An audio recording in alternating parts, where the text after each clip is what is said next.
Aksakalın atayım hele. Nasır akaya. Şu atlı jaş gündörgө mingilege ama. Bu atlı beni tanımasayam nerede göğü tanıydılar bunu bence. Ben bu olsa ulak varsam ben sırasayam şunu sıraydılar da.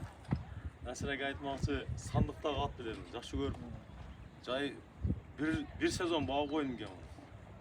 Bir gün hem cemce yağan günü bolgan jok maşa. Gün geç kalsamam gelip cem berip bakkan atım dedi ama. Geçen o nerede bazar onlarla çoğulakta katu ceradi gece. O şeyde o aksakala cevap valla. Keçke soda kal жүрüp berdik ya. Ulan bunu bergen atına sen hem razı olan men daha razım. Şu Nasır akaya rahmat aytasın ki. Şu bergen atına pullarga razı ol ha. Barakat var. Şunga min ya bunu tarbiyalı olsam ya pişirmeyeceğim ha. Razı ol ketesin ya başka. Çay içkilersem gömbödüm. Dançak bak yenge ketdi bana. Nake dançak Nasır akaya gitti. Kayır geldi Kadamcay bile. Kadamca Ayderken. Aydarken'e gitti Nake. Nasır akaya.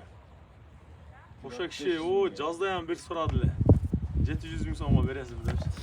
Nake şu Nasır akaydan Nake. Bunu atmışlar 500 bin so'm verdi. Ben oşa kişiye Nasır akaydan ama nasip kılsın jaş gündörgө mingilege. Berekeli at bolsun ha şu serge. Bu at algandan beri köp jakşılıktарды görmüş. Köp jakşılıktарды alып keldi göç. Berekeli at bu. Köp жерге таныпты мен. Жеп ичкен, путу колу таза өргөн. Келесі мен айтсам мактагандай болбойм, бирок шөөрөндөн бойынан сурай өргөн. Кандай барат депчи. Жакшы күнгө миңгиле, а?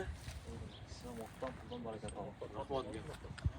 Bana attı bayladan puldap yap.